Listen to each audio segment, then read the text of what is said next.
नमस्कार बाळांनो, आज आपण बनवू चुलीवरच्या करंज्या.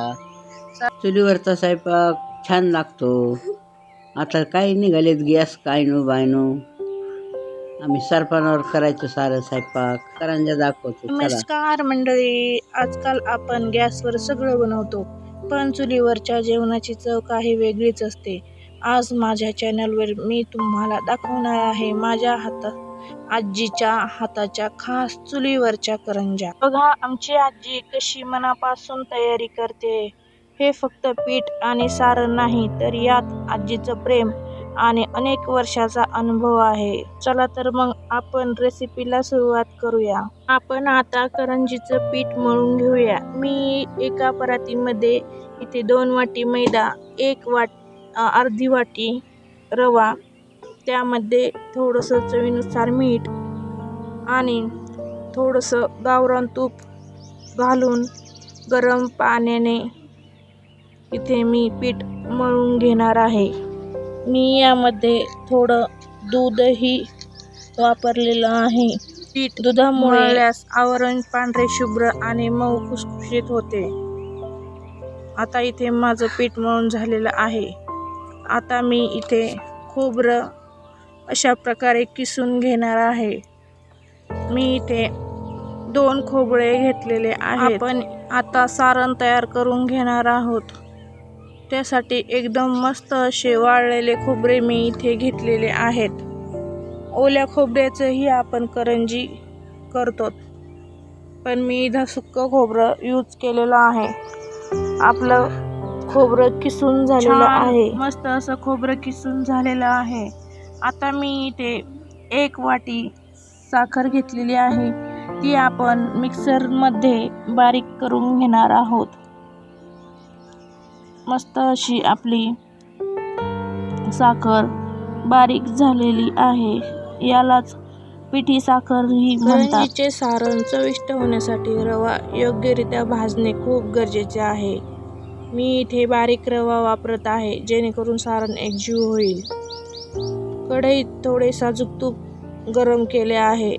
आता त्यात रवा घालून मंद आचेवर भाजून घेणार आहे. रवा भाजताना चुलीचा जाळ मंद ठेवावा. रवा कढईला लागू नये म्हणून सतत हलवत राहायचा आहे.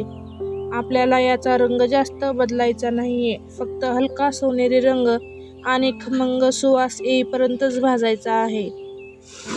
तर तुम्हाला हे सारण महिनाभर टिकवायचे असेल तर रवा आणि खोबरं व्यवस्थित कोरडे होईपर्यंत भाजा. रवा इथे व्यवस्थित भाजून झालेला आहे. खोबरे मी याच्या आधीच भाजलेले होते.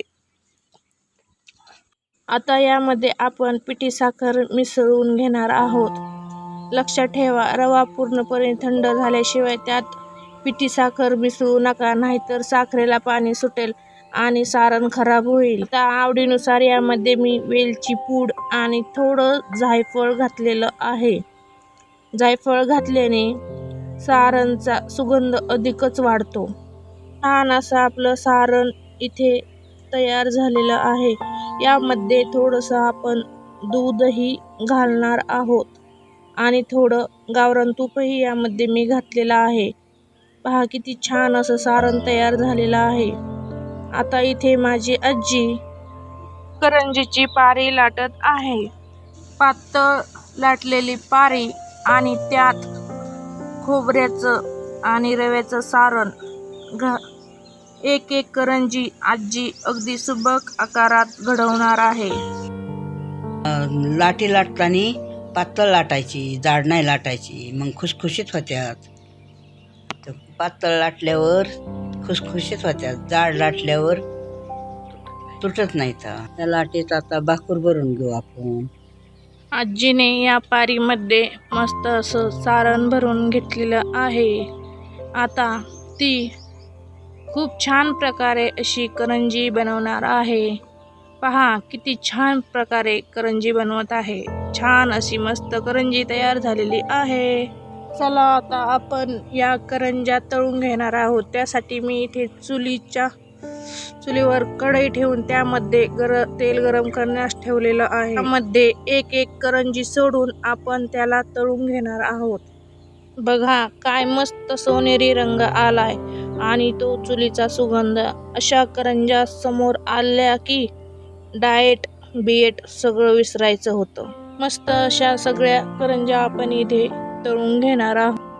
तुम्हाला माझ्या आजीची हाताची चुलीवरची करंजी कशी वाटली हे मला कमेंटमध्ये नक्की सांगा. आणि तुम्हाला अशाच चुलीवरच्या पारंपरिक रेसिपी पाहायच्या असतील तर माझ्या शिवहिंदवी रेसिपीला सबस्क्राईब करायला विसरू नका.